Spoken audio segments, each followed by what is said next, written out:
Myth number 1. You can survive standing under the Pridwin when it explodes. So for this myth to get busted, I will have to use console commands. First, I'll go through the railroad questline and plant bombs on the Pridwin. Then I'll teleport to the Boston airport, right under the exploding Pridwin. Let's see what happens.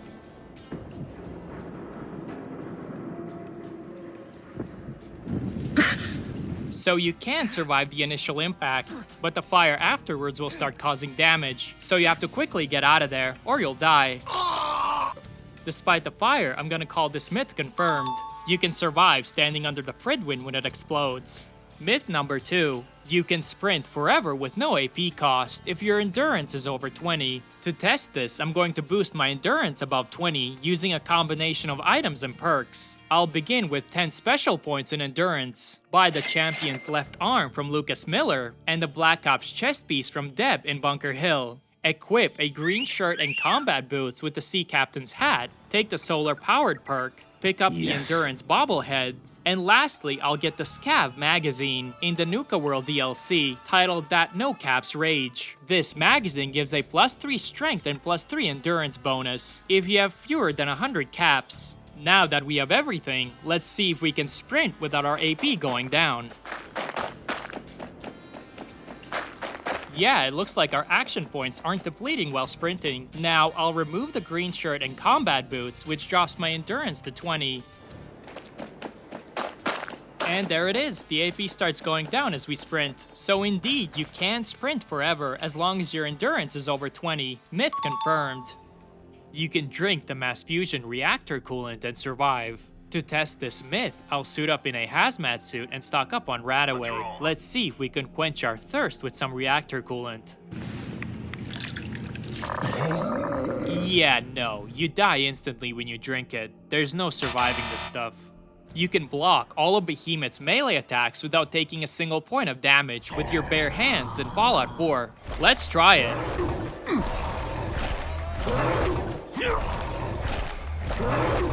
And yes, you can block the Behemoth's melee attacks with just your hands and you won't take any damage. I also tried this in Fallout 3, but unfortunately it doesn't work the same way. Even with 10 strength and a fully maxed out unarmed skill, you still take damage. You can kill Colonel Autumn during the Project Purity scene in Fallout 3.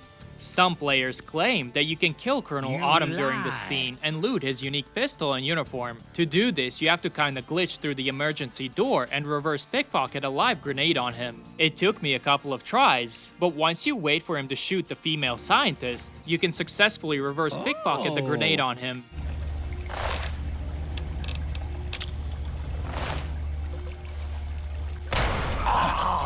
And yeah, the grenade will kill him without harming you, and you can loot his body.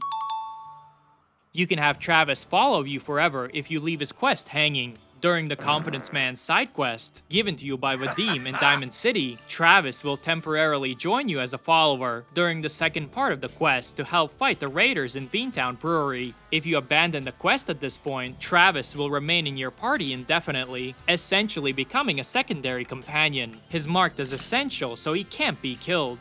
To test this myth, I decided to see how far Travis could go with me. I completed the main quest with Travis tagging along, and he followed me everywhere from the Pridwin to the Institute, and even to Nuka World and Far Harbor. He stayed with me throughout the side quest as well, so it seems you can keep Travis as a companion for as long as you leave his quest unfinished. Myth confirmed.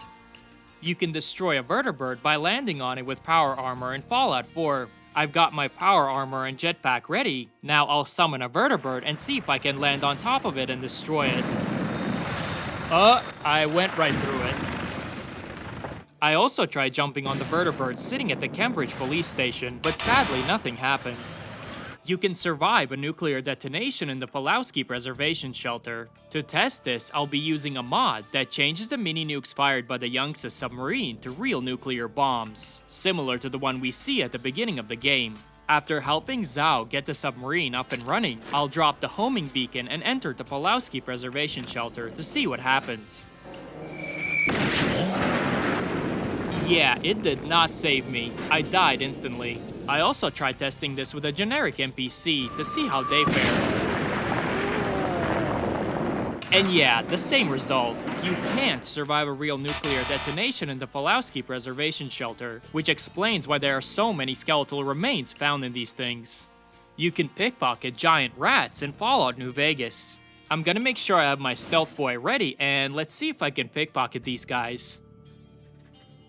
Oh wow, yup, you can. Although they don't carry anything valuable on them, you can definitely access their inventory. You can also reverse pickpocket some explosives on them.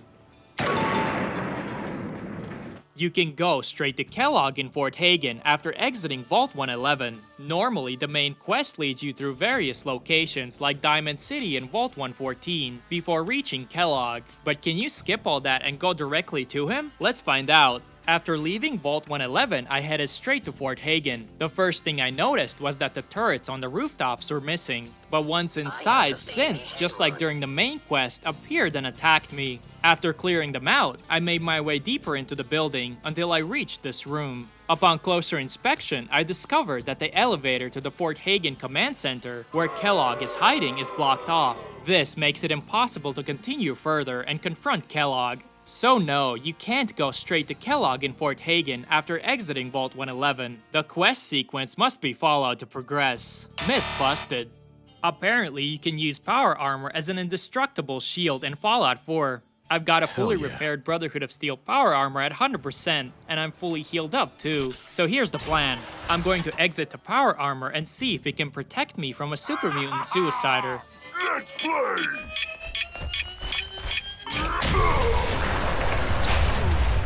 Yes, it can. I didn't take any damage, and my power armor is still at 100%. There's a catch though. You have to really time it right, otherwise it won't work. You can see the Ticonderoga Safe House from Ticonderoga Safe House. Some players claim you can spot a low-poly version of the Ticonderoga Safe House in Fallout 4 while you're actually inside it, looking out through the window. Let's check it out and see if it's true. First, we'll head to the Ticonderoga Safe House and find a window with a view towards the northeast. And that does look like a low-poly version of the same building. To get a better view, I'm going to use console commands to move closer to the building. We'll see if it really matches the safe house. Indeed, that definitely appears to be the Ticonderoga safe house. Myth confirmed. You can kill Father with Minutemen artillery. After the Battle of Bunker Hill, you have to meet Father on the rooftop of the CIT building. If you completed the Minutemen's Old Guns quest with Ronnie Shaw, you should be able to call in artillery strikes using smoke grenades. Let's see what happens if I do that. Yup, you can indeed kill Father with artillery. Something that I didn't mention is that you do need to build at least one artillery piece in Hangman's Alley, because it's the only settlement that's in range of the CIT ruins.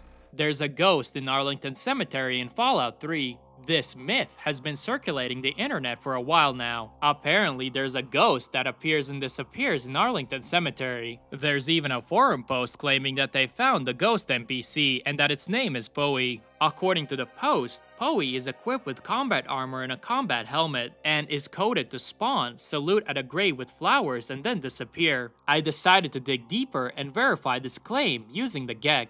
After thoroughly searching through the GECK myself, I found no NPC named Poe coded in the game files. Additionally, the picture accompanying the forum post seems to have been taken from Google Images. If you search how to make an NPC using Fallout 3 GECK, you can find this exact same picture. So despite the spooky stories and forum claims, there is no ghost named Poe, or any evidence of a ghost in Arlington Cemetery in Fallout 3. Myth busted. The Pack Raiders in Nuka World are cannibals. In the backstage area of the Brad Burton Amphitheater, now occupied by the Pack, you'll notice something peculiar: scattered unique consumables called mystery jerky and mystery bacon. These can be found on tables and even in food bowls for their various animals, implying that this mystery meat is eaten by both Pack members and their pets. But what exactly is it? Well, if you have the cannibal perk active and consume either mystery jerky or mystery bacon, you'll notice they provide an additional 25 or 50 HP, depending on your rank. This indicates that the meat is indeed human flesh, confirming that the Pack Raiders in Nuka World are cannibals, and that they're not just feeding on their victims, they're sharing it with their pets too. You can kill Vendatron in the Gunrunner's kiosk in Fallout New Vegas. I've got my gun ready, and I'm going to first try to shoot him through the glass.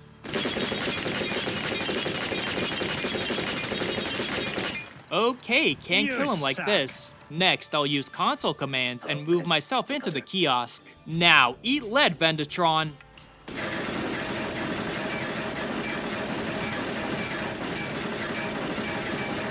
Nope, it looks like he's invincible. You can't even target him in VATS. You can survive jumping from the tallest building in Fallout 4 while in power armor. To test this, we need to go to Trinity Tower, which is the tallest building in the game, where you can meet Strong and Rex Goodman. I got my power armor ready. Let's see if I can survive the jump. Come on, come on, come on! Oh God! Yes, I survived, and I didn't take any damage at all. Fox was a female Vault Dweller. There's an interesting myth circulating that Fox, the friendly super mutant from Vault 87, was actually a female Vault Dweller before being transformed. Let's delve into this and see what we can uncover. Fox is one of the most memorable characters in Fallout 3, but was this super mutant originally a woman? In a 2008 interview, Wes Johnson, the voice actor for Fox, hinted that Fox might have been a woman before becoming a super mutant. However, this claim was later clarified by Emil Paliarulo, the lead designer of Fallout 3, who stated that Wes was mistaken and that Fox was always originally a man. Adding to this, there are 5 cut holotapes that were originally intended to be found in Vault 87. These tapes were recorded by a Vault Dweller named Shelton Delacroix, with the last tape being recorded by Fox himself. You stupid machine! How you work this thing? This thing is stupid! Smash it! It's strongly implied that Shelton Delacroix is Fox before his transformation into a super mutant. So despite the intriguing theory, it looks like Fox was a male Vault Dweller. Myth busted. Landing on a mattress will reduce fall damage in Fallout 4, so I'll just be wearing my Vault suit and first jump to demonstrate the damage I take jumping onto the ground. Now I'll jump onto a mattress from the same height. So I did take less damage, although the difference is pretty minor. I tested this a couple of more times, putting other furniture to jump onto, to see if the damage taken is similar, and it is. It seems the reduced damage is more about the height of the object from the ground, rather than its softness. You can move immovable objects with the body of a Protectron in Fallout 4. Here's a dead Protectron. Let's try to move this car. Normally, you can't budge this on your own. I'll hold the Protectron in front of me and push it against the car. Oh, look at that, it's actually moving. I can also knock over these barrier posts. It doesn't always work though. This old rusted car isn't budging at all. So while it doesn't work on every object, you can indeed move some typically immovable objects using the body of a Protectron. So I'll say this myth is confirmed. Companions in New Vegas lose weapons and items you give them. There's a myth that companions in Fallout New Vegas can lose the weapons and items you give them. Let's see if that holds true. I've got Raoul as my companion and I handed him a variety of items. Now let's head out and explore the wasteland to see if he keeps them. As we travel around doing quests, I periodically check Raoul's inventory. So far, everything seems to be intact. But then, something strange happened at the strip. After some gambling in Gamora, when I exited the casino and checked Raoul's inventory, all my stuff was gone. I don't know if Raoul sold it all off while I wasn't looking or what. I tested this with the other casinos on the strip and Raoul kept all the items. It seems like this only happens with Gamora. I'm not sure if this is a bug or something else, but in Gamora, your companions can lose all the weapons and items you give them, so be cautious where you take your companions. You can pacify the alien in Fallout 4. After reaching level 20, there's a chance you might encounter a crashed alien spaceship near Oberlin Station. The surviving alien can be found hiding in a nearby cave. With the Wasteland Whisperer perk maxed out, I can pacify some of the most toughest creatures in the game, like Deathclaws and ghouls. But can I pacify the alien? Looks like unfortunately I can't. The alien is not responding to the perk. That sucks. Fallout and the Elder Scrolls share the same universe. Many fans throughout the years have speculated that Fallout and the Elder Scrolls might share the same universe. Let's dive into this theory and see if there's any truth to it. In Fallout 4 on the Prydwen, there's an interesting clue in the research area that has sparked this speculation. You can find some mysterious glowing plants which, according to one of the terminals there, are named Experimental NRT-001 or Ninroot, a very familiar plant from the Elder Scrolls series. Apparently, Brotherhood scouts discovered this experimental plant along a riverbed. This has led many fans to believe that both game series are set in the same universe. However, in 2017, Pete Hines, then Bethesda's VP of Marketing, addressed this theory in an interview with GameSpot. He said, "I haven't the foggiest notion how anybody could make the leap that they are in fact part of the same thing. We made the Elder Scrolls, and a completely different developer and publisher came up with Fallout, which we then acquired. I don't think there's any universe in which those universes are in the same universe. That's not a thing." So despite the intriguing Ninroot Easter egg, it looks like Fallout and the Elder Scrolls don't share the same universe. Kids in Fallout 3 can wear power armor. To test this, I'll make my way to Little Lamplight and reverse pickpocket a suit of power armor on Lucy. Now, I'll exit Little Lamplight and re-enter to see if she equips it. There she is, rocking a mini power armor suit. Excuse me. Another small detail to add is that once you give power armor to a kid, their unique outfit is transferred to their inventory. For example, Zip's original Cave Rat outfit is now in his inventory, and I can take it and wear it myself. You can hack to racing robots and lead them around the wasteland in Fallout 4. In order to test this, first I need to clear out Easy City Downs from all the raiders and triggermen. With them out of the way, I also need a robotics expert perk to hack the robots. Now I'll try hacking the lead Eyebot, that's racing ahead of all the other robots. Nice, it worked. Now let's command him and see what happens. Over here. Okay, he's following orders, and they all follow him. You could just have them run around the whole map. Myth confirmed. You can shoot off AC units on buildings in Fallout 4. Supposedly, you can shoot off air conditioning units from buildings. Let's see if that's actually true. Alright, I got a clear shot at an AC unit. Let's take a few shots and see what happens. Yup, it's true, the AC unit falls off. James is Doc Mitchell's son. Here's a fascinating theory. James, your father in Fallout 3, is rumored to be the son of Doc Mitchell from Fallout New Vegas. The story goes that James, driven by his passion for science and helping others, left for the East Coast to further his studies and aid people across the wasteland. Unbeknownst to him, his father, Doc Mitchell, had moved to Goodsprings after Mr. House took over Vault 21. As a result, anything James sent to his father ended up in the vault, which is why there's a photograph of James and Catherine there. While this theory adds an interesting twist to the lore, the photograph in Vault 21 was actually a reused asset, placed there by one of the developers as a mistake. There's also a reused bulletin board in the vault, identical to the one in Vault 101's cafeteria. Additionally, it doesn't really make sense for Sarah to have the photograph hanging in her room, given the context for her character and story. There's also no evidence or record that James has ever been to the West Coast. Considering these points, it's clear that this theory is not true. You can open up barred doors with splash damage in Fallout 4. According to some players, you can open barred doors by jumping while inside power armor. To verify this, I'm at the Boston Police rationing site, and I'm going to jump in front of the barred door. Would you look at that, it opened up. Nice. This method appears to work primarily with the specific lock though, not with those secured with chains.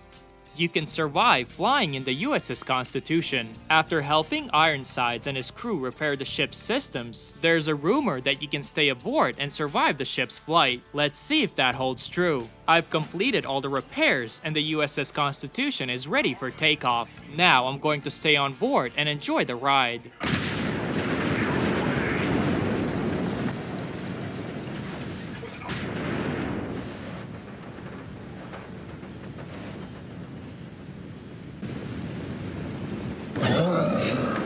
Well, unfortunately, it seems you can't survive the flight aboard the USS Constitution.